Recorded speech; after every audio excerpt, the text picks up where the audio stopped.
Special day today dahil nakakain tayo ng paborito nating Jumbo Pao dito sa Kowloon House. This morning, hinatid natin si Kuya Jairo sa school. Ayan, nantok pa siya kasi napuyat kagabi.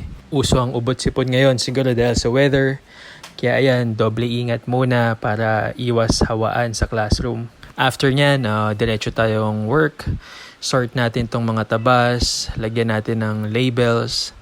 Tapos mag-cut na rin tayo ng zipper. And of course, huwag natin kalimutan tong slider. Break saglit, bigyan natin ng steamed vegetables itong ating mga bully. Mga puppies pa lang sila, sanay na silang kumain ng vegetables kaya part na talaga yan ng diet nila. After ng treats nila, punas muna, wala pa tayong time magpaligo.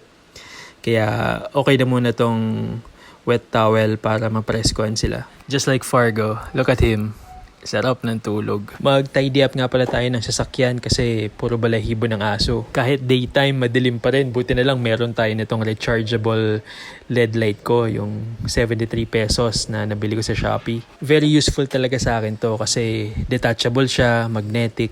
Tapos, yan, pwede mong alisin, pwede mong gawing flashlight. Kaya, very useful siya and handy. Kahit umaga kasi madilim pa rin sa loob ng sasakyan. Kaya kung wala ako nito, malamang yung flashlight sa cellphone ng gamit ko. Kaya ayan siya, kapag in-off ko siya, madilim talaga. More than 2 weeks na din simula nung nabili ko to, hindi ko pa siya na-charge. Kaya for sure, pag na-charge mo to, baka mas maliwanag pa yan. Tapos yung may mga motor dyan, very useful din to para sa compartment nyo.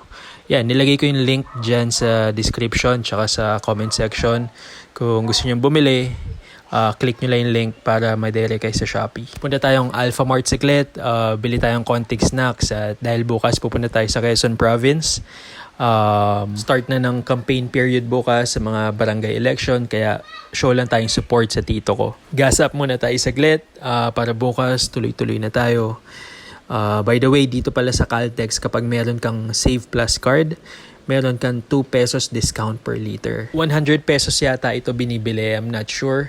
Kasi ito, nakuha ko to for free nung may promo sila. Daan tayo saglit sa Mananahe kay Ate Pearly.